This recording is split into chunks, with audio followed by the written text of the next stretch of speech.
savez,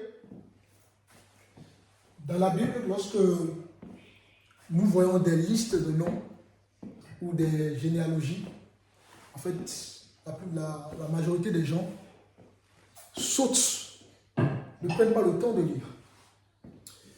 Et le Seigneur me parle d'un homme qui a le plus vécu dans la Bible.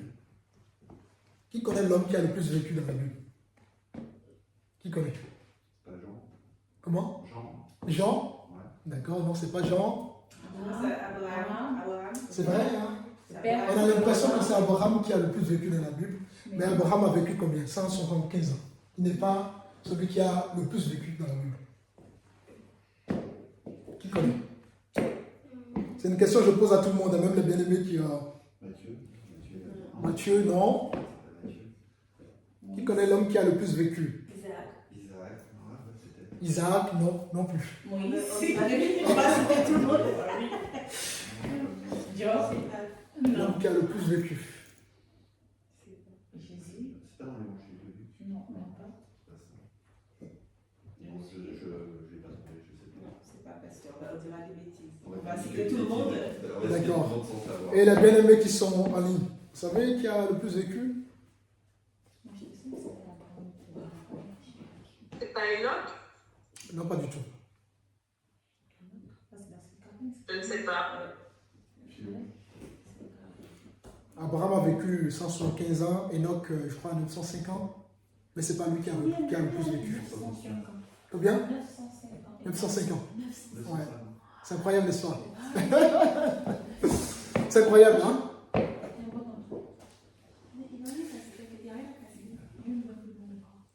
C'est pas grave. En fait, derrière cette personne qui a le plus vécu dans la Bible, voyez-vous, nous allons voir que le nom qui lui a été donné et la vie de ce dernier, n'est-ce pas, a été une horloge prophétique. Et derrière la vie et le nom de cet homme qui a le plus vécu dans la Bible, nous avons beaucoup d'enseignements à recevoir. Amen. Je vous invite dans le livre de Genèse chapitre 5. Soyez à l'écoute. L'Esprit va nous parler. Je sens que l'Esprit veut vraiment parler à notre cœur cet après-midi. On va déjà lire à partir de verset 1er.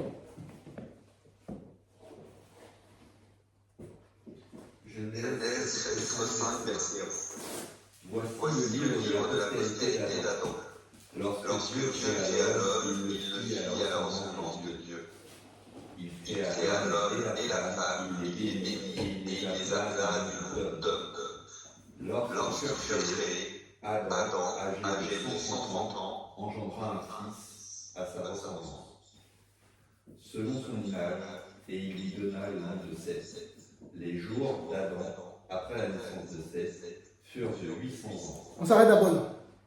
Même Adam, le premier homme créé par Dieu, 903 ans. n'est pas celui qui a le plus vécu. Maintenant, tu peux passer directement au verset 27.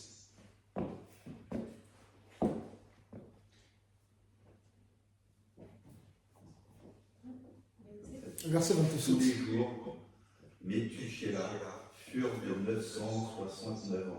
Amen. Métousélah.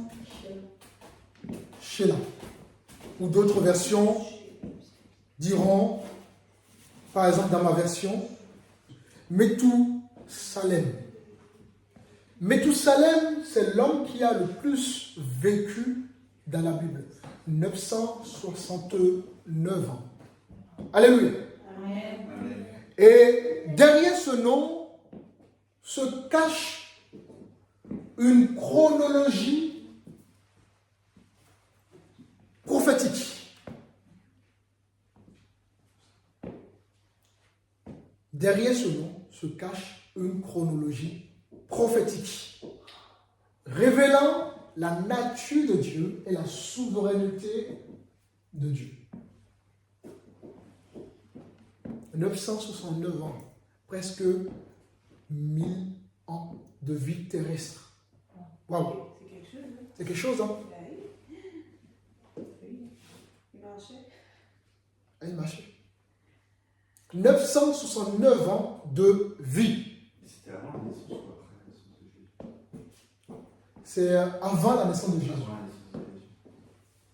Ça, c'était dans la première alliance. Il faut savoir que dans la première alliance, les gens vivaient beaucoup plus longtemps. C'est pas qu'aujourd'hui, à peine on atteint 100 ans de vie. C'était avant Moïse aussi. Oui, avant Moïse, tout à fait. Parce que même Abraham, tout ça, Abraham a vécu 175 ans, par exemple. Vous voyez? Et la Bible déclare qu'Abraham est le père dans la foi. Mais l'homme qui a le plus vécu, c'est Methousalem. Et derrière ce nom, il y a une chronologie prophétique révélant l'enseignement du divin.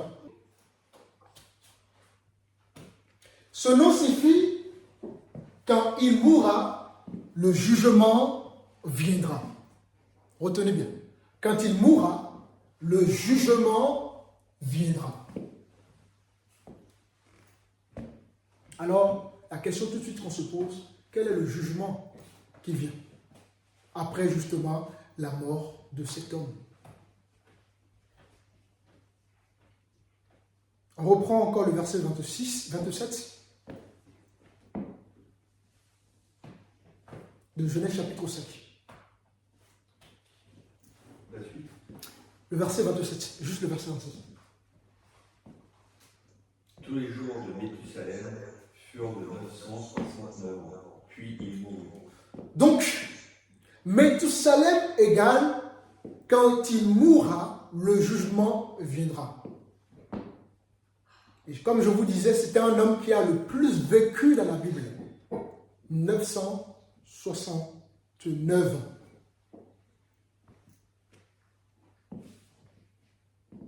Alors derrière ce nom se cache une chronologie prophétique révélant des enseignements très pratiques dans notre vie en tant que chrétien. Mais aujourd'hui, je vais vous parler de 3 leçons que nous allons tirer, n'est-ce pas, du nom de ce dernier. On va voir pourquoi il a eu ce nom et qu'est-ce qui s'est passé par la suite. Comme son nom indique ou signifie, quand tu mourras, le jugement viendra. Quel est le jugement qui est venu, d'accord, après justement la mort de ce dernier? La première étape, nous allons lire donc le verset 26 de Genèse chapitre 5. Prenons partie du verset 24. Enoch marcha avec Dieu. Puis il ne fut plus parce que Dieu le prit.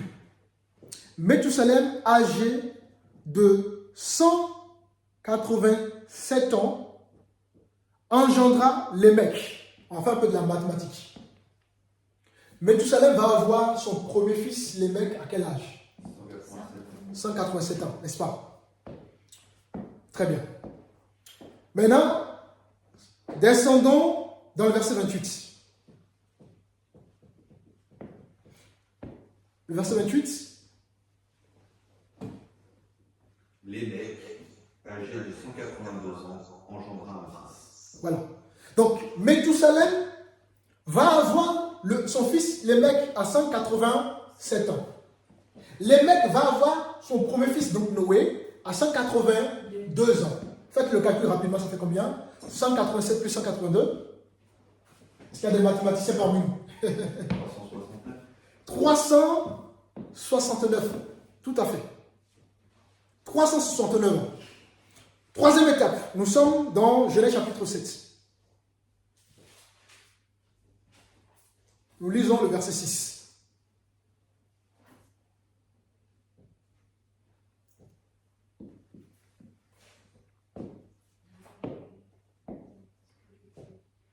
Noé avait 600 ans lorsque le déluge d'eau fut sur la terre. Donc, le petit-fils de Methousalem avait 600 ans et ensuite est venu quoi? Le déluge. Donc, faites-moi le calcul. 369 ans plus 600 ans, ça fait combien? 967. 969 ans. Alléluia. Donc Methousalem mourut avant le déluge. Exactement. mourut dans la même période que le déluge. En fait, après sa mort est venu justement le déluge. Ça va? Ça signifie quoi? Ça signifie que Methussalem a vécu, n'est-ce pas, à la signification prophétique de son nom. Ça va? Il a vécu la signification prophétique de son nom qui signifie quand tu mourras, le jugement viendra. Donc son nom, c'était une horloge prophétique qui tournait. Dieu s'est assuré que les parents de Methussalem lui donnent justement ce prénom-là. Alléluia. Dieu a allié l'histoire, allié les réalités de l'histoire pour faire de sorte qu'à la mort justement de Methussalem, voyez-vous, ce nom-là qu'il a reçu puisse être un nom prophétique dans sa vie. Amen. Amen. Ça, c'est très fort. Dieu s'est assuré que chaque seconde, chaque minute reflète la réalité de Methussalem. Il fallait que les parents donnent un nom prophétique à ce dernier. Il fallait que ce nom, qui est un nom prophétique donné par ses parents, inspiré par Dieu, n'est-ce pas, soit la réalité de ce que Dieu a voulu pour cet homme. Qu'est-ce que tout cela signifie? Pourquoi Dieu a-t-il voulu que Methussalem s'appelle Methussalem? Quand tu mourras, le jugement viendra.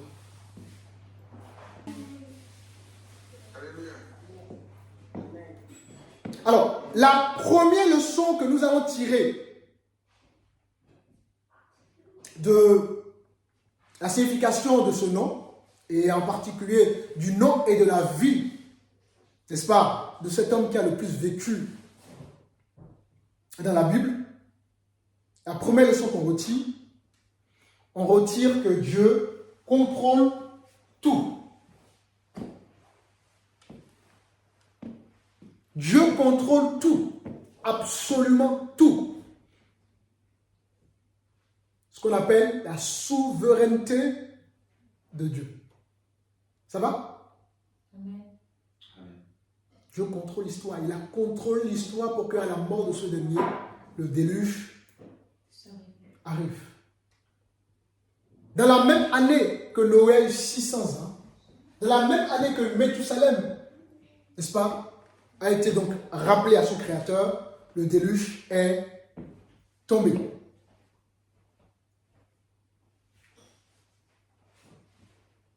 Dieu contrôle tout. Dieu contrôle tout. C'est important de comprendre parce que dans certains milieux, on a l'impression que Dieu est surpris. On a l'impression que Dieu ne contrôle pas les choses. Et qu'est-ce que ça crée dans nos cœurs? Qu'est-ce que ça crée dans la vie de ceux qui suivent le Seigneur? Ça crée des inquiétudes. Vous voyez? Parfois on est là, on se dit, mais est-ce qu'on vient contrôler par Dieu? Parfois on est là, on se demande, voilà, est-ce que j'avance avec Dieu réellement? Parce que je ne sais. En fait, les gens n'ont pas conscience que Dieu est souverain. Et il contrôle tout. Absolument tout. Amen. Amen. On vient de voir que Dieu a orchestré le nom de cet homme qui signifie quand tu mourras, le jugement viendra. Et Dieu va allier l'histoire à la réalité de ce dernier. Dieu allie tout à la réalité du nom de cet homme. Et à la fin de vie de cet homme, le déluge est bien évidemment arrivé.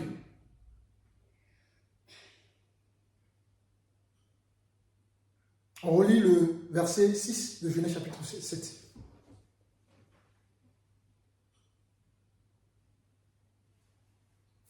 Noé avait 600 ans lorsque le déluge d'eau fut sur la terre. Amen. Amen. Wow. Quelle précision de Dieu. La précision, elle est de taille. J'aimerais vraiment qu'on prenne le temps d'analyser cela. Dieu donne un nom à quelqu'un et pendant 69 ans, tout s'aligne pendant toutes ces années-là. Rien n'a échappé à Dieu. Rien n'a échappé au contrôle du divin. Et à la mort de ce dernier, son nom, la prophétie qui est sur son nom se réalise. Le jugement viendra. Alléluia. Amen. Donc, la chronologie prophétique sur le nom de ce dernier s'étend sur des générations et des générations. Dieu peut te faire une promesse.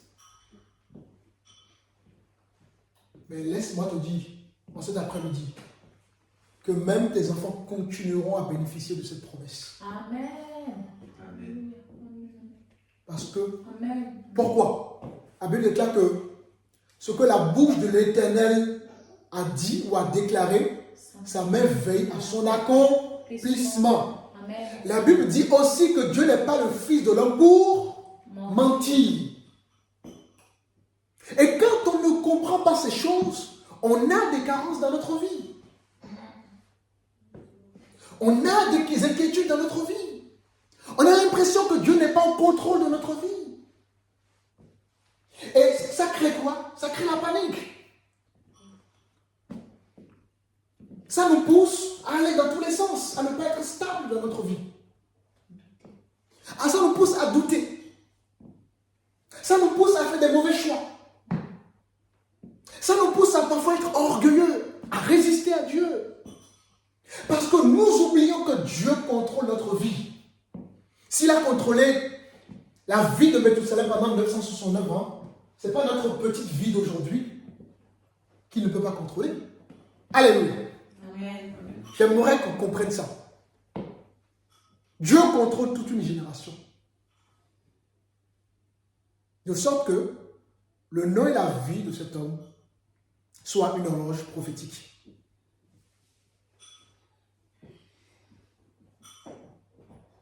Alors laisse-moi te dire, Dieu peut contrôler ta vie. Dieu peut contrôler ma vie. Et Dieu contrôle nos vies. Amen. Et qui plus est, nous qui sommes des enfants de Dieu. Alléluia. Amen. Alors la première leçon que nous retenons que quoi que nous traversons, n'est-ce pas, ce n'est pas en dehors du champ de contrôle de Dieu. Quoi que tu vis, ce n'est pas en dehors du champ de contrôle de Dieu. Vous savez pourquoi, quand les gens souffrent, les gens ne viennent pas à Dieu, alors que la souffrance a pour but de nous pousser à aller vers Dieu. Lorsque vous savez, Dieu parle, et on est conscient que Dieu parle, et qu'on ne répond pas favorablement à l'appel de Dieu, Dieu va créer une souffrance dans notre vie. Et la souffrance a pour but de nous amener vers Christ. La souffrance n'est pas là pour nous éloigner de Dieu. Or, qu'est-ce qui se passe généralement quand il y a la souffrance? C'est en ce moment qu'on s'éloigne encore plus de Dieu. Alors que c'est un langage de Dieu. La Bible déclare quoi? Que Dieu utilise tout, d'accord? Tout est entre ses mains pour que nous puissions comprendre son langage. Dieu parle tantôt d'une manière, tantôt d'une autre. Et c'est à nous de faire attention, d'écouter Dieu. Dieu peut te parler au travers de ton mari. Dieu peut te parler au travers de tes enfants. Dieu peut te parler au travers d'un bébé, d'une situation. Mais est-ce que nous sommes suffisamment, est-ce qu'on prend suffisamment de recul pour saisir le langage de Dieu? Les gens attendent que Dieu bavard comme un perroquet. Brrr, brrr, brrr. Les gens veulent entendre Dieu. Mais alors que Dieu leur parle tous les jours. Dieu nous parle tous les jours, les amis. Vous savez pourquoi le peuple de Dieu a fait 40 ans dans le désert? Parce que le peuple a été têtu. Ah non, moi je ne suis pas prêt. Ah non, moi je ne sens pas encore le besoin. Ah non, moi, et on est toujours dans les calculs. Vous savez pourquoi nous quand on face justement à tout ce que la Bible nous raconte sur les serviteurs de Dieu dans la Bible, on est émerveillé. Pourquoi? Parce que c'était des hommes qui écoutaient Dieu. C'était des hommes qui payaient un prix. C'était des hommes qui ne raisonnaient pas. C'était des hommes qui allaient à l'encontre de la société. C'était des hommes qui étaient rejetés. C'était des hommes qui étaient méprisés. La Bible dit que l'homme regarde à l'apparence. Or, Dieu regarde au cœur. Là où toi, tu es en train de regarder à l'apparence d'un frère, d'un serviteur, tu es en train de passer à côté de langage de Dieu. Amen. Alléluia. Amen. Tu es en train de passer à côté d'un langage du divin. Il y a un peu le feu dans nos églises parce que nous raisonnons de trop. Les gens, on chante, hein, Seigneur, je veux t'obéir, Seigneur, je t'aime, Seigneur, ceci. Mais est-ce que nous obéissons réellement au divin? Dieu parle tantôt d'une manière, tantôt d'une autre. Mais très peu prennent garde d'écouter Dieu. Et quand on n'écoute pas Dieu, nous allons justement errer. Nous allons stagner. Et voilà pourquoi le peuple de Dieu dans le désert a stagné pendant 40 ans. Alors qu'en quelques mois, ils auraient pu atteindre, n'est-ce pas, la terre promise, qui est Canaan. Mais à cause de leur désobéissance et de leur orgueil, ils ont été aveuglés. Ce qui a fait qu'il n'y a pas eu d'évolution dans leur vie. Beaucoup de chrétiens n'évoluent pas dans leur vie parce que justement, ils n'écoutent pas Dieu.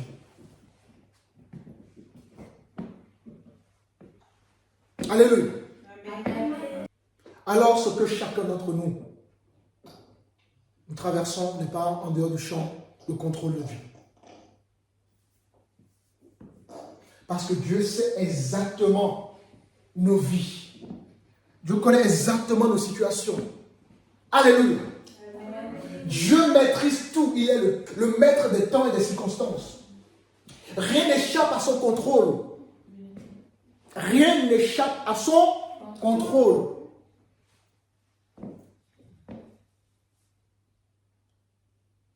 Le mariage chancelant avec lequel vous vous débattez, ça ne marche pas. Séparation, réconciliation, séparation, réconciliation. Ce n'est pas hors du champ de contrôle de Dieu. Dieu sait. Dieu connaît ce qu'on traverse. Dieu maîtrise tout. Alléluia. Amen. Dieu maîtrise tout. Il comprend ce que chacun traverse dans sa vie. Parce que rien ne lui est hors de sa vision. Rien. Mais est-ce que nous avons suffisamment la maturité de comprendre ce langage? Non. Et c'est ça le problème. Parce que nous oublions que Dieu est souverain. Et que c'est un peu comme un film. Vous savez, les films qu'on regarde là. Derrière un film, il y a un réalisateur. Les acteurs ne font que exécuter ce que le réalisateur a déjà programmé. Alléluia. Dans le monde, c'est un peu comme le film. Et Dieu, elle est le réalisateur ou le producteur. Alléluia. Donc, il sait le début et la fin de toute chose. C'est que tu comprenez quelque chose. Il sait le début et la fin de toute chose. Mais avons-nous réellement confiance en notre Dieu pour lui laisser la place d'agir dans notre vie? Et c'est ça le problème dans le milieu chrétien. On ne fait pas suffisamment confiance, on ne s'appuie pas suffisamment à Dieu. Or, la Bible appelle le bouclier, le rocher. Alléluia. Amen. Ce diagnostic médical qui te bouleverse. Et les médecins ne te condamnent pas à pas de maladie. Mais si tu comprends la souveraineté de Dieu, tu dois comprendre que même ça, tu ne dois pas vivre dans la panique. Parce que Dieu contrôle cela. Dieu permet cela pour que tu sois attaché à lui, pour que tu dépendes de lui. Dieu permet des maladies pour qu'on dépende de lui. Dieu permet des situations difficiles pour qu'on dépende de lui. Tout est fait pour nous pousser à dépendre de lui. Parce que lorsque tu vas t'appuyer sur des hommes, en fait, tu vas moins t'appuyer sur ton Dieu. Or, si Dieu crée justement cette dépendance à lui, mais quand chaque fois que tu auras des problèmes, tu sais vers qui aller. Cela n'exclut pas bien évidemment que Dieu tue des hommes, il n'y a pas de problème. Mais c'est important de s'attacher à son Dieu. D'abord, c'est lui la chose d'abord. Les hommes peuvent t'abandonner, les amis peuvent t'abandonner, mais Dieu ne t'abandonnera jamais. Amen. Dieu n'abandonne jamais ses élus. Et ça, il faut le garder dans ce cerveau. Dieu n'abandonne jamais ses élus. Les gens qui disent que le salut, on peut perdre le salut, c'est parce qu'ils ne savent pas qui est Dieu.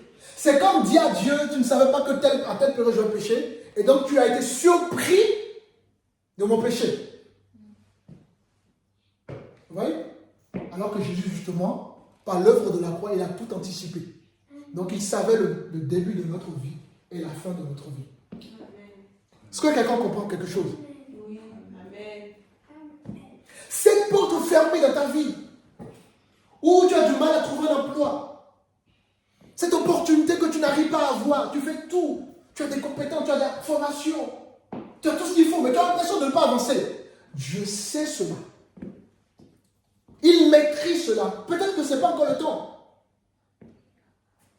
Peut-être que ce n'est pas encore le temps. Mais si tu te tournais vers Dieu, si tu avais un regard vers Dieu, Dieu te dira, ce temps où tu as l'impression de ne pas pouvoir trouver une opportunité, je suis en train de te former et je suis en train de t'équiper. Il y a rien qu'on perd dans la vie. Même quand quelque chose n'avance pas, tu es en train de te former quelque part. Même quand tu as l'impression de ne pas avancer, le fait même que tu stagnes est une formation pour toi. Il y a des gens, comme les gens, on a connu des stars dans le monde de la musique, qui n'ont pas appris à gérer de l'argent. Et quand ça a explosé positivement pour eux, et qu'ils ont eu beaucoup de succès, beaucoup d'argent, parce qu'ils n'ont pas été formés à la gestion, d'accord? Comment gérer l'argent, etc. Ben, ils ont chuté par la suite. Pourquoi? Parce qu'ils n'ont pas été équipés. Parfois, on est pressé sur des choses, mais avons-nous été... Est-ce que sommes-nous équipés par rapport, n'est-ce pas la chose?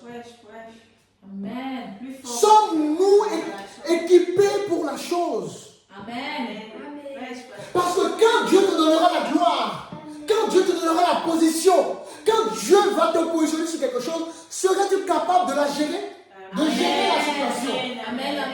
Donc il n'y a rien qu'on perd dans la vie, mes frères et sœurs. Dieu est au contrôle de notre vie. Amen. Et plus on comprend ça, moins on a le stress, moins on est angoissé et on est en paix avec notre Créateur parce que nous savons que même si nous ne voyons pas le bout du tunnel, il est au contrôle de notre vie. Alléluia. Alléluia. Amen. Il est au contrôle de notre vie. Dieu fait tout pour un but. Dieu savait que ce culte aurait un jour lieu ici. Amen. Dieu savait que cette rencontre aurait lieu. Amen. Dieu avait déjà tout orchestré comme il a tout orchestré dans la vie de Méthusalem. Amen. 969 ans où Dieu a tout orchestré, les temps, les circonstances. Il a poussé les parents de Méthusalem à donner un nom prophétique à ce dernier. Et tout a été fait de façon orchestrée par Dieu. Et c'est la même chose dans notre vie, c'est la même chose dans l'histoire. Dieu orchestre tout. La souveraineté de Dieu. Voilà pourquoi, quand nous passons par les eaux, nous sortons des eaux, Dieu nous demande de nous abandonner à lui. Parce que si on ne s'abandonne pas à lui, il y aura une lutte entre ce que nous on veut et ce que Dieu veut.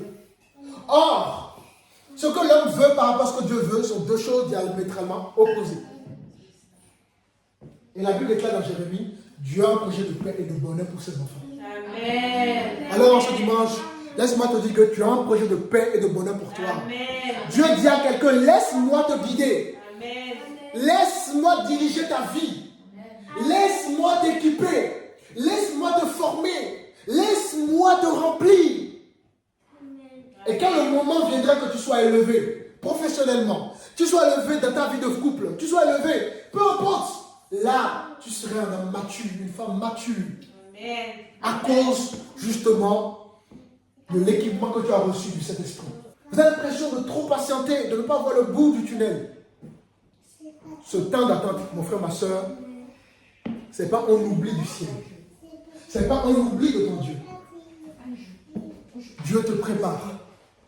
Dieu te forme, Dieu t'équipe. Et le moment viendra où tu vas passer dans une autre phase, dans une autre saison de ta vie. Parce qu'il y a un temps pour toute chose. Un temps pour être triste, mais un temps pour être heureux. Alléluia. Amen. Dieu enlève des gens dans ta vie pour te placer d'autres personnes. Il y a des gens qui vont toujours te maintenir dans le passé, maintenir dans ta position. Mais as-tu saisi cela? À moi, j'aime tellement cette personne, je ne peux pas me séparer de la personne. Tu t'attaches, mais tu n'avances pas. Il y a peut-être eu un temps où vous étiez bien ensemble, c'est bien. Mais il y a un moment où Dieu veut t'élever. Et dans ton élévation, la personne n'aura plus cette maturité justement de t'accompagner. Alléluia. Mais toi, es-tu suffisamment spirituel? As-tu suffisamment le discernement pour comprendre le langage de Dieu? Que le Seigneur nous aide. Amen. Moi, j'étais un rappeur autrefois, très jeune. J'avais au moins 2000 contacts amis.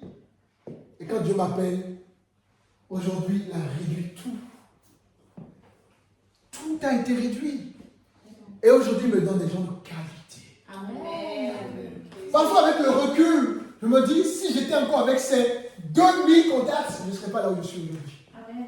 Alléluia. Il faut accepter la séparation. La séparation, ça peut venir des membres de vos familles. C'est important de comprendre ça. Pour un temps ou pour toujours.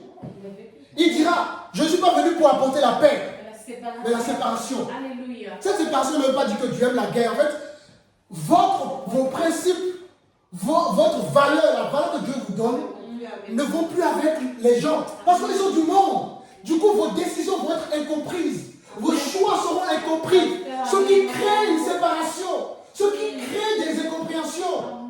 Mais est-ce que vous avez compris? Moi, je me suis séparé 10 ans avec ma mère. On ne se parlait pas plus de 10 ans. Ma propre mère. Mais qui aurait cru aujourd'hui qu'on aurait cette belle relation de complicité entre nous? Alléluia. Voilà les choses que Dieu fait. Voilà ce que Dieu fait. Mais avons-nous le discernement de comprendre les choses? Le discernement dans la vie du chrétien. La vie chrétienne, c'est une vie où il y a une vision. On ne marche pas n'importe comment, on ne va pas n'importe où. Il y a une vision. Et c'est important de veiller à ce que la vision du Père soit manifeste dans notre vie. Alléluia.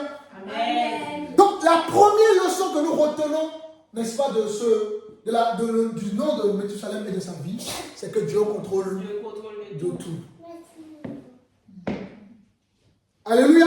Amen. Cet enfant bizarre que tu as. Mais non. Regarde l'enfant comme Dieu regarde l'enfant. Amen. Ne regarde pas l'enfant comme le monde regarde l'enfant. Parce que toi, tu es un homme spirituel.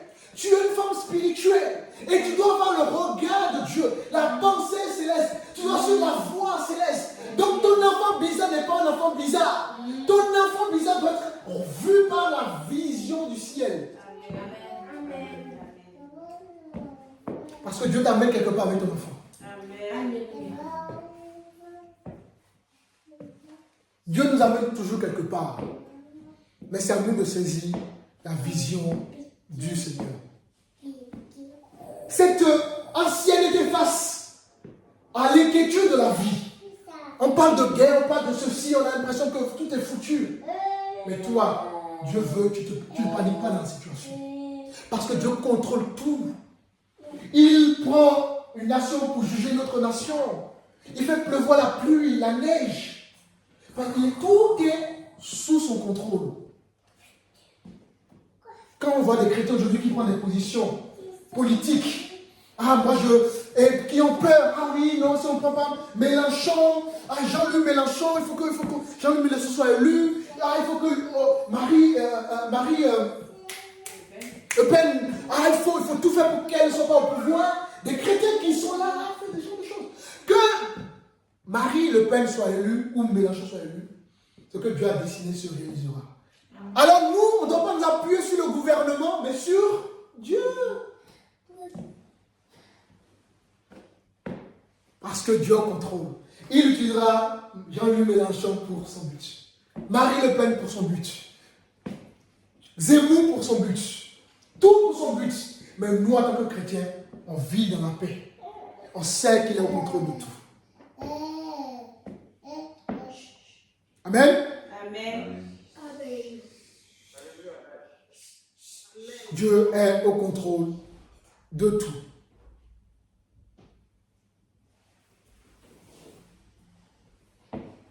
Regardons quelques exemples.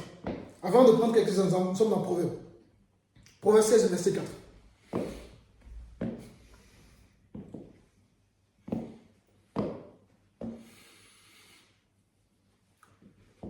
Proverbe 16, verset 4.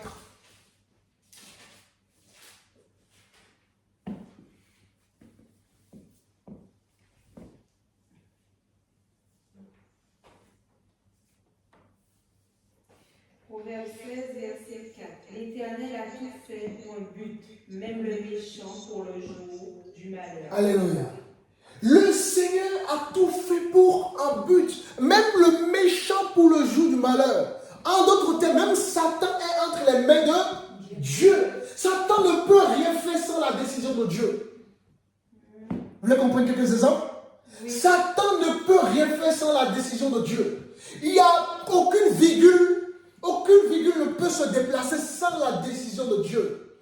Aucune pluie ne peut tomber, n'est-ce pas, sans la décision de Dieu. Aucun tremblement de terre ne peut avoir lieu sans la décision de Dieu. Tout est sous son contrôle. L'Éternel fait tout pour un but. Il accomplit son dessein. Et son dessein, l'homme ne peut pas saisir le dessein de Dieu. Voilà pourquoi lorsque Dieu dit à Abraham, sors de ta patrie. Abraham a vécu dans une nation où il a grandi, il avait ses repères, il avait ses amis, il avait sa famille, il avait son entreprise, il avait tout. Et un jour Dieu dit, sors de là. Tu as vécu en France. Tu as vécu en France. Dieu te dit un jour, sors de la France. Tu as vécu en Guadeloupe, Dieu te dit, sors de la Guadeloupe. Tu as vécu au Bénin, Dieu te dit, sors du Bénin. Tu as vécu en Chine, Dieu te dit, sors de la Chine. Et Dieu dit à Abraham, sors de là, pour aller dans un pays où tu ne connais pas. Abraham n'avait pas la vision de là où Dieu l'amenait. Tout était flou pour Abraham. Et vous imaginez, il devrait abandonner ses repères, son appui, ses amis, sa famille. Mais il fait confiance en Dieu. Il savait que Dieu l'amenait quelque part. Même s'il ne comprenait pas la vision, même s'il n'avait pas la vision globale de ce que Dieu attendait de lui, il savait que Dieu l'amenait quelque part. Alors, même si tu ne comprends pas la vision de Dieu dans ta vie, Dieu t'amène quelque part. Il y a des chrétiens parfois qui cherchent à tout comprendre. Dieu ne t'appelle pas à tout comprendre, mais Dieu t'appelle à lui faire confiance. Le problème, c'est qu'on aime trop s'appuyer sur des choses alors que Dieu veut justement te débarrasser des choses sur lesquelles tu t'appuies pour que tu dépendes entièrement de lui. Amen. Amen.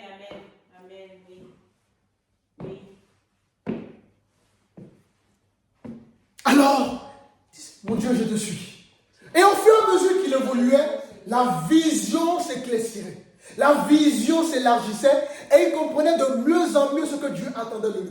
Plus tu vas vivre aveuglement avec Dieu, plus Dieu va te montrer la vision. Mais plus tu as des repères, des appuis, ton assurance, tout ça, il te serait difficile de saisir la vision de Dieu. Amen. Alors on va se retrouver à 50 ans sans rien réaliser avec le Seigneur. 60 ans sans rien réaliser avec Dieu. 70 ans sans rien réaliser avec Dieu. Oh, le jeune qui arrive à peine dans le Seigneur, 1 an dans le Seigneur, il va encore plus loin que toi qui as fait 10 ans, 20 ans, 30 ans dans la marche chrétienne. Parce que lui, il a su écouter Dieu, su s'appuyer sur Dieu. Voilà pourquoi la jalousie, vous savez, l'une des causes de la jalousie dans le milieu chrétien, c'est que c'est le fait de voir les autres évoluer et on a l'impression qu'on n'avance pas. Parce que le sacrifice que fait l'autre, toi, tu ne le fais pas. Amen. Et ça crée du coup la jalousie.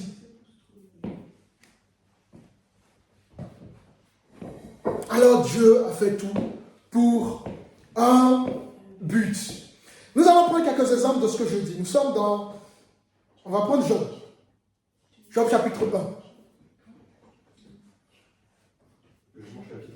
Job chapitre 1.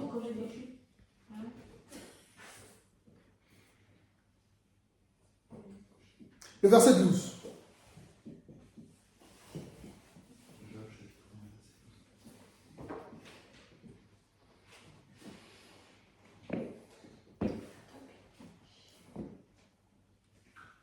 Job chapitre 1, verset 12. L'Éternel dit à Satan, voici tout ce qui lui appartient, je te le livre. Seulement ne porte pas la main sur lui. Et Satan se retirera devant la face de l'Éternel. On va même monter un peu plus haut. On prend, lis-moi le verset 10. Ne l'as-tu pas protégé, lui, sa maison et tout ce qui est à lui? Tu as béni l'œuvre de ses mains et ses troupeaux. Couvre le pays. Mais étends la main, touche à tout ce qui lui appartient, et je suis sûr qu'il te maudit en face. Amen. La Bible dit, notre accusateur se présente devant Dieu tous les jours sur nous.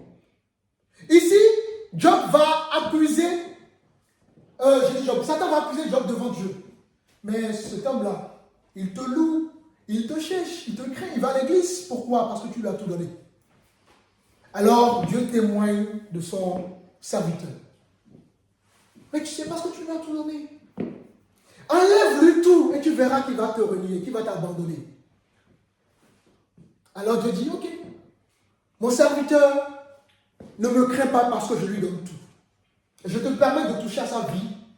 Et voilà donc dans le verset 2, la Bible est claire, l'Éternel dit à Satan, voici tout ce qu'il possède est en ton pouvoir, seulement ne porte pas la main sur lui.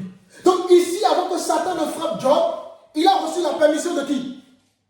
De Dieu. Mais important, il a reçu la permission de Dieu, mais avec une limitation. C'est important, on reprend encore le verset. Mais bon, on reprend encore le verset 12, jusqu'au même verset 13. L'Éternel dit à Satan, voici tout ce qui lui appartient, je te le livre. Seulement, tu ne porteras pas la main sur lui. Amen. Touche à ses biens. Touche à ce qu'il possède.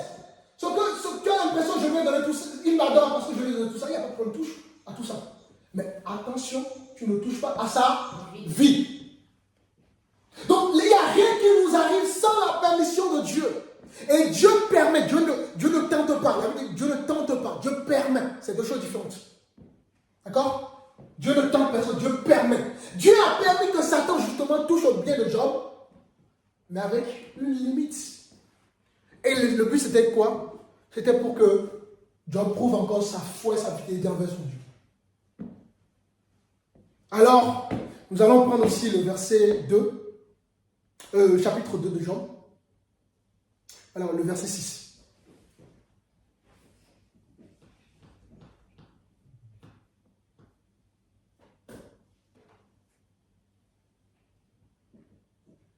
Job 2, le verset 6. L'Éternel dit à Satan,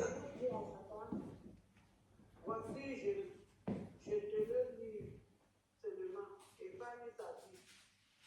Oui. Je te le livre, mais épargne sa vie. Alors qu'est-ce qui se passe? Satan touche au bien de Job. Job pète tout ce bien. L'homme le plus riche en son temps. Il pète tout. Satan va encore plus loin. Les 10 enfants de Job ont été tués, sont morts. Waouh! Mais si nous, ça nous arrive ça. Mais quel Dieu si méchant, quel Dieu si ceci. Quelque part, c'est là parce que nous sommes des êtres émotionnels. Mais surtout, même dans cette douleur, qu'est-ce que Job a dit? Nous reprenons Job chapitre 1. Même tu peux prendre verset 22 directement. Alors Job se leva, déchira son manteau et se rasa la tête. Puis se jetant par terre, il se prosterna et dit, Je suis sorti nu du sein de ma mère, et nu je retournerai dans le sein de la terre. L'Éternel a donné et l'Éternel a ôté. Que le nom de l'Éternel soit béni. Waouh! Amen. Dans la souffrance, Job n'a pas renié son Dieu. Dans la souffrance, Job a saisi que Dieu est souverain. Il fait ce qu'il veut. Il a enlevé mes enfants, il est Dieu. Il a enlevé mes biens, il est Dieu. Imaginez aujourd'hui, nous, on a des petits problèmes. Ah mais Dieu, je ne comprends pas, machin. On va critiquer Dieu, on va murmurer sur Dieu. On va murmurer. Ah oui, mais je ne comprends pas, machin, on va paniquer, parce qu'on n'a pas encore saisi qui est Dieu. Il fait ce qu'il veut. Mais à la fin, il a encore donné des enfants à Job. Il a encore multiplié les biens de Job. Job a encore reçu le triple de ce qu'il avait. Amen. Amen. Donc, ouais, Satan n'a pas touché la vie de Job sans la permission de Dieu. Parce que tout est entre les mains de Dieu. On a vu, selon Proverbe chapitre 16. Dieu fait tout pour but, même le méchant pour le jour du malheur. Alléluia. Un autre exemple, nous sommes dans Marc. Marc chapitre 5.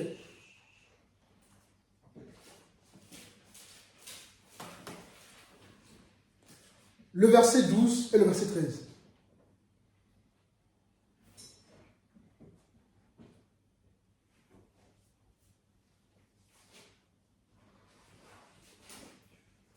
Marc 5, le verset 12 et le verset 13.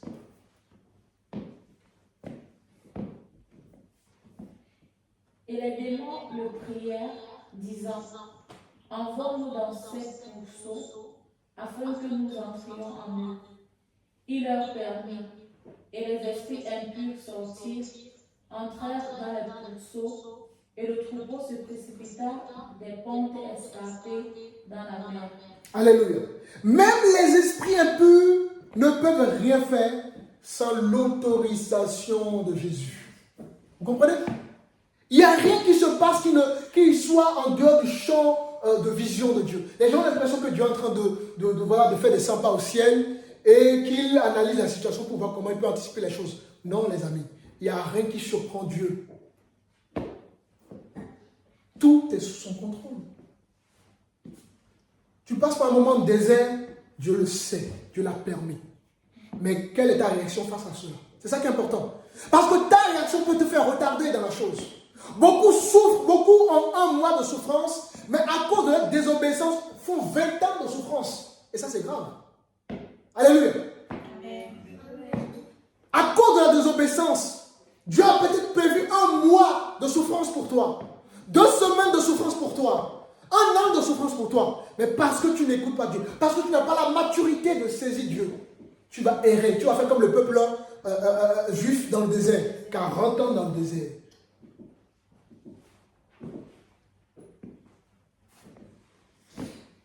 Dans le désert à cause de la désobéissance. C'est fort, hein? Parce qu'on comprend quoi que Dieu est contrôle. Oui, mais je ne comprends pas, je suis chrétien, pourquoi j'ai telle maladie? Cette maladie, c'est pour la gloire de Dieu. L'apôtre Paul qui a reçu la révélation de la nouvelle alliance, le plus grand apôtre dans la Bible, il avait une écharpe dans la chair. Et il va dire à Jésus, enlève-moi ça, enlève-moi cela. Beaucoup parlent souvent il a un problème de vision, etc. Il dira dans Romains là-bas, il dira aux frères de l'église de Rome, je sais que si vous pouvez enlever vos yeux pour me les donner, vous le ferez. Il avait un problème. Il disait même quand on le voyait, à peine, en fait, il n'avait pas l'apparence pour plaire. Et c'était l'homme le plus instruit. Et il va prier. Qu'est-ce que Dieu dit? Ma grâce te suffit. Alléluia. Il y a des chrétiens qui vont vivre des situations, mais Seigneur, je ne comprends pas, machin. Au lieu de dire, Seigneur, qu'est-ce que tu veux m'apprendre dans cette situation? Qu'est-ce que je dois saisir dans cette situation? Qu'est-ce que je dois faire dans cette situation? Mais au lieu de ça, on va vivre dans le murmure.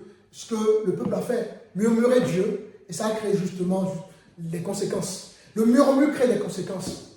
Seigneur, montre-moi ce que je dois comprendre, ce que je dois saisir. En réalité, C'est comme ça qu'un véritable chrétien authentique, digne de son nom, qui a de la maturité, devrait se comporter. Amen. Amen. Amen. C'est très important. Amen.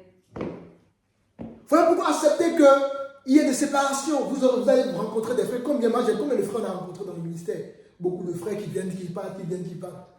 Mais nous, on est toujours là par la grâce de Dieu debout aujourd'hui. Alléluia. Amen. Parce qu'on a un regard fixé sur le Seigneur. Alléluia. Ceux qui sont du Seigneur resteront. Ceux qui ne sont pas de Dieu, voilà, on leur souhaite bon courage. On espère qu'ils rencontrent d'autres ministères, etc., qui grandissent, qui comprennent les choses plus tard. Mais nous, on avance avec Dieu. Amen. On n'est pas là dans les émotions, dans les sentiments. Alléluia. Amen.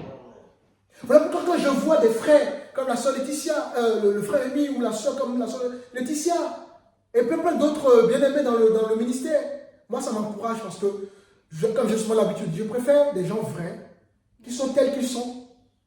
D'accord? Et je sais que je peux donner de mon temps pour eux. Les gens ne veulent pas écouter Dieu. Ils aiment le système. Ils aiment la nourriture. Jésus, il y avait toute une foule. Les gens venaient pour le pain, pour les poissons, le miracle. Mais Jésus dira, mangez ma chair, buvez mon sang. Séparation. Donc, dans le corps de Christ, il y aura des gens faux, des gens vrais. Amen. Il y a les faux frères, les fausses sœurs. De la même manière, il y a des vrais frères, des vraies sœurs. Amen. Alors, moi, je préfère accompagner. C'est pour ça que je dis souvent, Seigneur, et c'est incroyable ce que Dieu fait. Dans ma prière, je demande toujours au Seigneur de m'amener des gens de qualité. Parce que autant voir 2 personnes, 3 personnes qui aiment le Seigneur que d'en avoir 100 et aucun n'est de Dieu. Parce qu'on est dans une génération de foule. S'il faut prêcher l'évangile qui crée la foule, j'ai ce qu'il faut. La bénédiction, les passeports, voyages, je vais prêcher tout ça. Il y aura du monde. Mais non. On va créer une communauté fausse où on n'est pas vrai entre nous. On est incapable de se dire la vérité entre nous. Et ça, ce n'est pas une vraie famille. Alléluia. Alors, soyez fiers d'une personne, de 2 personnes que Dieu nous donne. Parce que Dieu est dans la qualité. Dieu n'est pas dans la quantité. Jésus lui-même avec 12 disciples fidèles. Il n'avait pas la foule. On voyait la foule autour de lui, mais la foule était là pourquoi? Pour les miracles. La foule n'était pas là pour les enseignements de Jésus, pour suivre Jésus, mais par intérêt. Beaucoup viennent dans nos ministères par intérêt. Ah, il y a un bon enseignement dans notre Christo. Je viens prendre mon enseignement et je pars. Et même quand on est humble, les gens utilisent notre humilité encore pour nous mépriser. L'humilité n'est pas une faiblesse. Alléluia. C'est une force. Et je sais de quoi je parle. Alors, soyez humbles. Ne pensez pas que votre humilité, c'est une faiblesse. C'est plutôt votre force. À vous. Parce que Dieu résiste aux orgueilleux. Vous voyez? Donc, même les esprits demandent la permission de Dieu. Un autre exemple encore. Nous sommes cette fois-ci dans Colossiens. C'est important ces choses. Colossiens chapitre 1.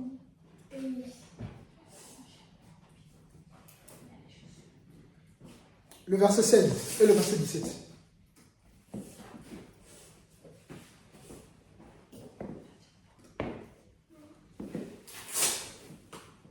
Colossiens chapitre 1, le verset 16 et le verset 17. Car en lui ont été créées toutes les choses qui sont dans les cieux et sur la terre, les visibles et les invisibles, trône, dignité, domination, autorité.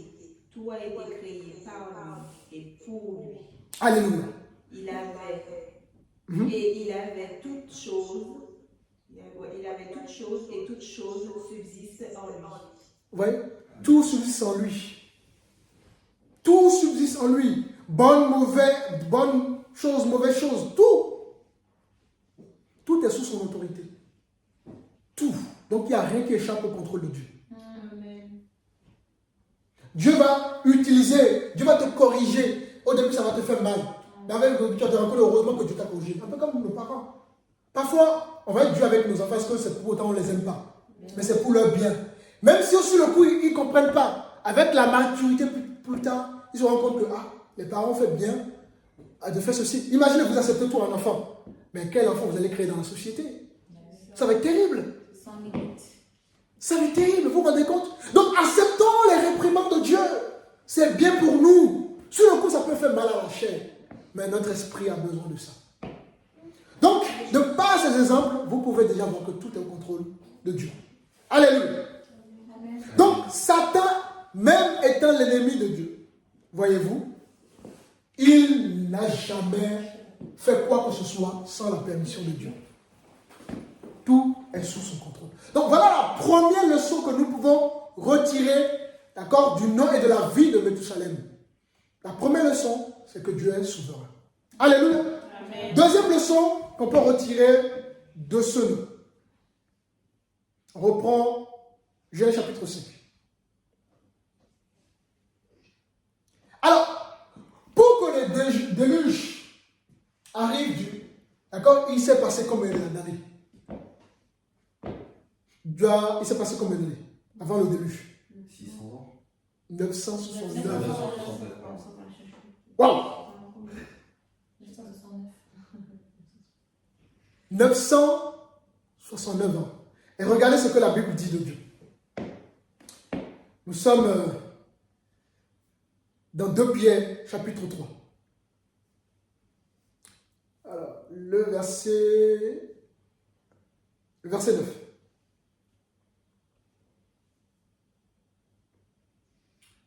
Le Seigneur ne tarde pas dans l'accomplissement de la promesse, comme quelqu'un le croit, mais il use de patience envers eux, ne voulant pas qu'aucun périsse, mais voulant que tous arrivent à la repentance.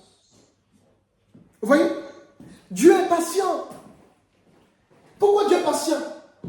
Parce qu'il veut que tous arrivent à la repentance. Et avant le déluge, Dieu a patienté 969 ans. Donc, ça nous montre la patience de Dieu. Mais la patience de Dieu a aussi sa limite. Parce que, après 969 ans, il y a eu un jugement. Est-ce que vous suivez? Dieu est patient, les amis. Très patient. Waouh! D'un millénaire, plus d'un millénaire. Waouh! Oui, Dieu ne s'est pas précipité pour juger. Il a été patient. Et entre-temps, dans ce contexte-là, il y avait, rappelez-vous, il y avait le péché, le chaos. Mais Dieu n'a pas précipité son jugement. Comme Pierre le dira, Dieu est patient, ne voulant qu'aucun périsse, mais que tous arrivent à la repentance. Voilà l'amour du Père. Il y a des choses que nous vivons et Dieu va patienter. Dieu continue à patienter. Mais nous, au lieu d'utiliser cette patience comme la miséricorde de Dieu, la grâce de Dieu, ben on continue à persister dans notre voie. Et dans ce contexte-là, les hommes ont continué à pécher. Les hommes ont continué à s'éloigner de Dieu, oubliant que Dieu était patient, mais il y avait aussi un temps pour sa patience. Alors, qu'est-ce qui va se passer? Après 969 ans, le jugement arrive et tombe. Donc, ils n'ont pas vu venir le jugement. Alors, laissez-moi vous dire, vous ne verrez jamais venir le jugement de Dieu. Donc, la patience de Dieu est plus un avertissement pour nous. La patience de Dieu, ça va être un mot, une motivation pour nous. Oui, Dieu est patient, mais son jugement ne prévient pas. Donc, ne prenons pas sa patience comme une faiblesse. Parce que, même quand Dieu est patient dans notre situation, que Dieu nous interpelle, fais ceci, fais cela, on ne fait pas. Et on trouve pour nous du amour, tout est lié à l'amour de Dieu. Mais le jugement de Dieu va arriver et là on sera agréablement surpris. Alléluia. Amen. Nous sommes dans Matthieu chapitre 24. Regardez ce que Jésus dira de son retour. Matthieu chapitre 24, le verset 37.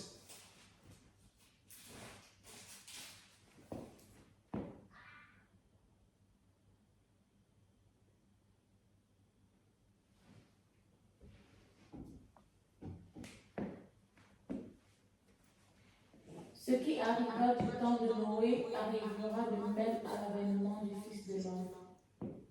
Amen. Qu'est-ce qui arrivera au retour de Jésus? Et on nous dit que ce qui est arrivé au temps de Noé, qu'est-ce qui est arrivé au temps de Noé? Les hommes ignoraient Dieu, faisaient n'importe quoi. Hop, après 969 ans, D'accord? Quand tu mourras, le jugement viendra, le déluge arrive. Ils étaient surpris, ils n'attendaient pas ça. Et Jésus dira de ça, c'est le même principe par son retour. Ce qui était arrivé au temps de Noé, arrivera. Et la Bible déclare que ce qui est écrit dans la Bible nous sert de leçon pour que nous ne commettions pas plus les mêmes erreurs. Continue même le verset qui suit. Le verset 25 qui suit. Ou bien le 24, est-ce que tu as lu reprends le verset 24. 38. Oui. Verset 37. Ce qui arrivera du temps de Noé arrivera de même à l'avènement du Fils de l'homme. Car dans les jours qui précédèrent le déluge, les hommes mangeaient et buvaient, se mariaient et mariaient leurs enfants, jusqu'au jour où Noé entra dans l'arche. Donc avant le déluge, les gens ne veulent pas écouter Dieu. Les gens étaient dans le mariage, dans la fête, on peut le voir aujourd'hui. Les gens aiment beaucoup plus la fête que les choses saintes de Dieu. Quand il s'agit de fête, surtout en Afrique, quand il s'agit de la fête, danser, les gens sont champions pour ça. Mais demandez-leur de venir prier, ça va goûter Dieu. Et les gens faisaient ça, et Noé prêchait. Venez. Et nous sommes dans la même époque où les hommes de Dieu prêchent l'évangile. Venez à Christ, repentez-vous. Les gens, regardez ces gens-là, écoutez ces gens-là. Et c'est la même chose qui est arrivée. Donc, comme Ecclésiaste le dira, il n'y a rien de nouveau sous le ciel. Ce qui a été, c'est ce qui sera. Amen. Mais ça, sommes-nous suffisamment matures? Parce qu'on a tellement banalisé la vie chrétienne qu'on n'est plus à l'écoute de l'esprit. Tout est banalisé, tout est pris maintenant, machin, il n'y a plus de profondeur. On banalise tout, on est dans la légèreté, on prend tout à la rigolade, alors que quelqu'un a donné sa vie pour nous. Christ. C'est pour ça que quelqu'un des chrétiens, il y a des choses qui vont à l'encontre de la parole, que je vois des chrétiens qui ne sont même pas sensibles à ça. Oh, ça c'est rien ça. Moi, ça me choque. Je me dis, vous avez l'esprit en vous, ça ne vous choque pas. Vous n'êtes pas sensible à ce qui se passe. Moi, je ne peux pas être dans un milieu où il n'y a que le mangeur. Non, je ne peux pas. Je ne peux pas. Parce que l'esprit qui est en nous n'accepte pas ça.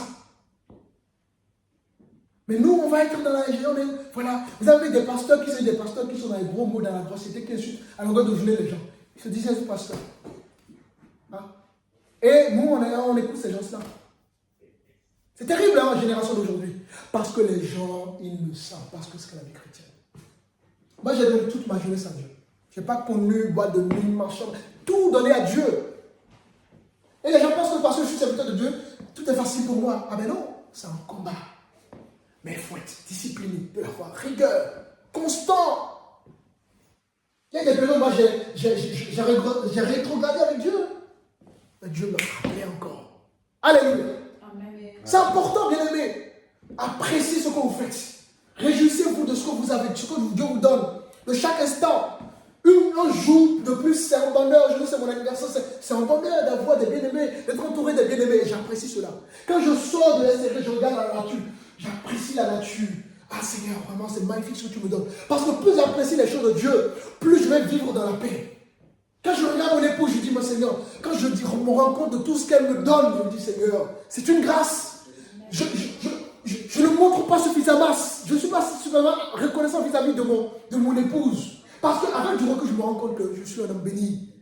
Apprécions les choses que Dieu nous donne. Apprécions le bonheur que Dieu nous donne. Apprécions les gens que Dieu nous donne. Apprécions les serviteurs de Dieu que Dieu nous donne. C'est important. Amen. Tous les serviteurs de Dieu ne sont pas fous. Il y a des serviteurs qui ont donné de leur vie, de leur temps, de tout. Et ils sont sincères. Mais combien prie pour les serviteurs de Dieu? Mais on attend que le serviteur de Dieu tombe d'abord. Ah oui, je savais ceci. Et donc, la patience de Dieu, Dieu est patient, mais cette patience a une fin. Dans la patience de Dieu, il y a un jugement qui arrive, qui est imminent. Donc, à chaque fois que je sais que là, je suis dans l'erreur, Dieu me donne la possibilité de me répondre, de demander pardon et de pouvoir avancer avec lui.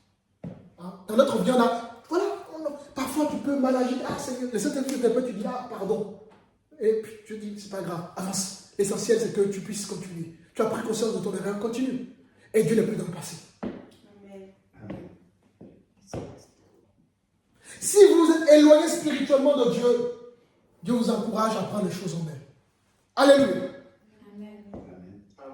Si vous avez fait du compromis par rapport au péché, c'est le moment de la repentance et d'avancer avec le Seigneur. Alléluia. Amen. Si vous vivez dans la désobéissance, alors que vous êtes conscient que Dieu vous parle, vous êtes conscient que Dieu essaie de vous interpeller, alors, en ce dimanche, Dieu vous dit, d'accord, de sortir de la désobéissance.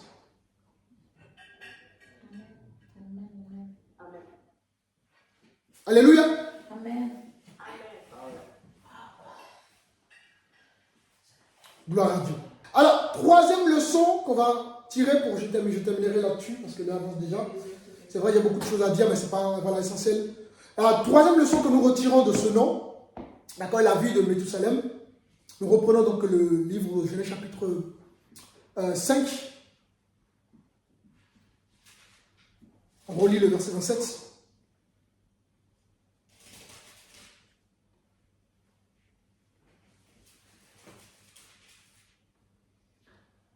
Tous les jours de Mathusalem furent de 969 ans, puis il mourut. Amen. Donc, il a vécu selon le nom que Dieu lui a donné. Alléluia. Alors, j'aimerais vous poser une question.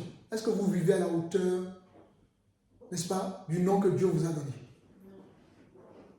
Est-ce que nous vivons à la hauteur du nom que Dieu nous a donné? Parce que le nom de Méthusalem, ça signifie, qui se rappelle? Le nom de Méthusalem, ça signifie quoi? Le jugement. Ça me rapportera le jugement. Quand tu mourras, Quand tu auras le jugement, il y aura le jugement. arrivera. Le jugement arrivera. Donc son nom avait un sens. Son nom avait un sens. Et il a vécu en accomplissant justement le sens de son nom. Alléluia. Amen. Il a vécu en accomplissant le but de son nom. Alors, j'ai une bonne nouvelle pour nous. Dieu veut qu'on puisse vivre à la hauteur du nom que nous avons. Amen. Nous sommes dans Jean chapitre 1, le verset 12. Quelqu'un d'autre me prépare Actes chapitre 11 aussi. Jean, le verset 12. Chapitre 1, verset 12. Oui.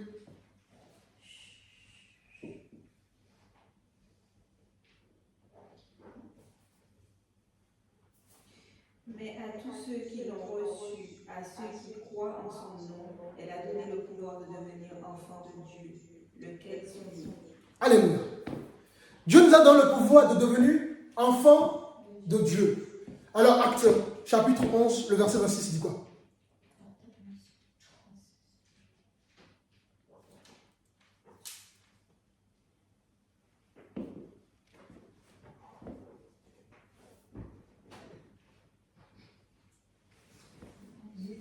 Actes 11, verset 6. Oui. Le verset 26. Oui. Et l'ayant trouvé, il l'amena à Antioche. Pendant toute une année, ils se réunirent aux assemblées de l'Église et ils enseignèrent beaucoup de personnes. Ce fut à Antioche que pour la première fois les disciples furent appelés chrétiens. Amen. Ce fut la première fois où les disciples ont été appelés chrétiens. En grec, Christianos, ça signifie disciples de Jésus. Et Jean 1, 12 nous dit que tous ceux qui sont nés de Dieu sont devenus enfants de Dieu. Alors, est-ce que nous vivons à la hauteur de ce nom? Alléluia. Amen.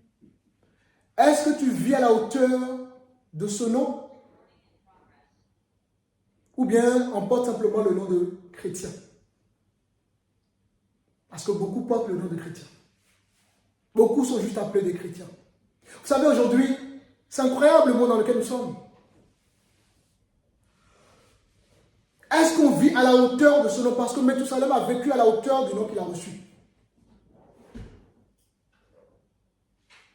Parce que quand les gens attendent que vous êtes chrétien, est-ce qu'ils voient le changement dans votre vie? Est-ce qu'ils voient la transformation, le comportement qu'il faut dans votre vie? Votre façon de parler, est-ce qu'on voit que vous êtes chrétien? Est-ce qu'on vit à la hauteur de ce nom? À tous ceux qui l'ont reçu, il a donné le pouvoir de devenir enfants de Dieu. Comment réagissez-vous face à la pression? Comment? Comment réagissez-vous face au conflit?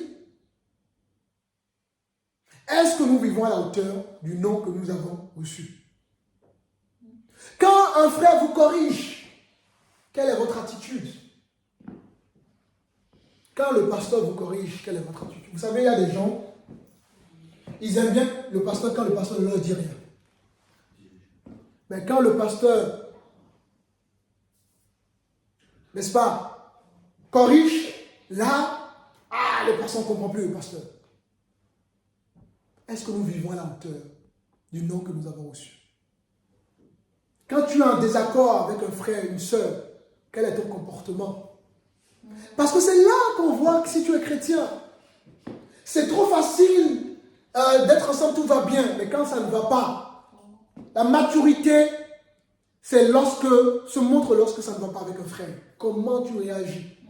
Fermes-tu toutes tes portes à ton frère, à ta sœur? Ou cherches-tu la paix? Cherches-tu à le comprendre, à te mettre à la place de l'autre? Donc, est-ce que nous vivons à la hauteur du nom que nous avons reçu? Alléluia. Amen. Amen. Aujourd'hui, dans le milieu chrétien, on ne peut plus dire rien aux gens. Les gens sont déjà parfaits, sont déjà arrivés. On ne peut rien leur dire. Je bénis les frères et les sœurs à qui que je reprends parfois. Il y a des gens, je reprends parfois, récemment, je vous le dis. Il y a des gens, je reprends durement parfois. Même l'ancien peut témoigner, n'est-ce pas, ancien? Mais par leur humilité, leur maturité, ils comprennent que ils comprennent le but derrière. Alléluia. C'est ça aussi avancer. En couple, quand ton mari te dit tout est bien, tout est bien, tout est bien, et ne te corrige jamais, c'est qu'il y a un problème. Parce que quand il te dira, ça c'est pas bien, ou bien ta femme te dira, ça c'est pas bien, ce n'est pas pour ton malheur. C'est pour que vous puissiez avancer ensemble, grandir ensemble. Et ça va, plus tu vas écouter ton mari, ta femme, plus vous allez voir la paix dans le couple. C'est la même chose dans le milieu chrétien, dans l'église. Nous devons apprendre à écouter les autres. Attention, il y a aussi des gens qui viennent, qui disent tout et n'importe quoi, bien évidemment. Mais les gens qui ont de la maturité dans l'église, quand ils viennent vers nous, est-ce que nous les acceptons? Est-ce que nous les écoutons? Voilà combien de personnes viennent repris, parfois, et ça crée des conflits. Parfois, même quand tu n'es pas d'accord, il faut juste écouter. Maintenant, tu vas chez toi, tu pries, Seigneur, le pasteur m'a dit telle chose, convainc-moi. Est-ce que c'est vrai? Si c'est vrai, Dieu te montrera. Si ce n'est pas vrai, la Bible déclare, trier. Prends ce qui a à prendre, rejeter ce qui a à rejeter. Mais nous, tout de suite, ah non, pasteur, moi je ne suis pas comme ça, machin. Et du coup, pour reprendre les gens, c'est pas évident. Parfois, il faut chercher le mot, il faut attendre un temps, tu ne sais plus comment anticiper la chose. Par peur de la réaction de la personne. Et finalement, si tu n'es pas vigilant par rapport à Dieu, tu vas arrêter de reprendre la personne. Mais si tu arrêtes de reprendre la personne, tu n'es pas en train de l'aider. Parce que la Bible dit, supportez-vous les uns les autres. Amen, amen, amen. C'est ça l'église. Et l'église est en train de perdre cela. Mais par la grâce de Dieu, je sais que nous garderons ces choses. Nous comprenons ces choses et nous allons avancer avec le Seigneur. Amen. Alors, est-ce qu'on vit à la hauteur de notre nom? Est-ce que notre nom pointe vers la vérité, vers l'amour, vers la paix, vers la joie, vers le bonheur?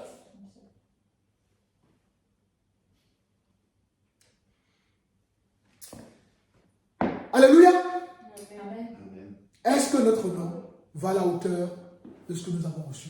Donc, vivons à la hauteur de notre vie chrétienne. Un chrétien, c'est quelqu'un qui n'est pas parfait, mais qui cherche à plaire à Dieu.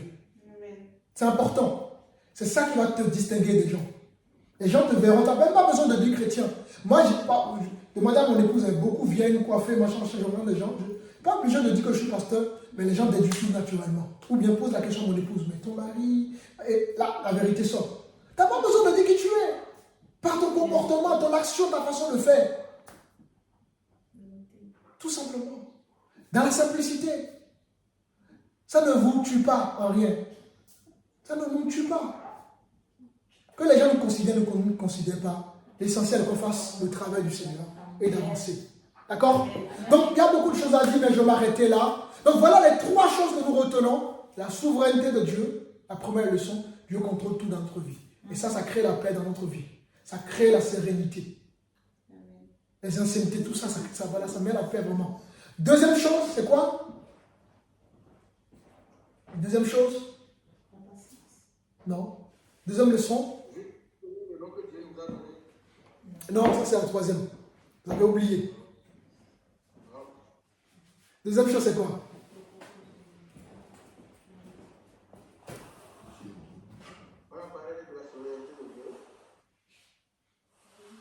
Deuxième chose, Dieu est patient, mais ne prenez pas sa patience comme une faiblesse.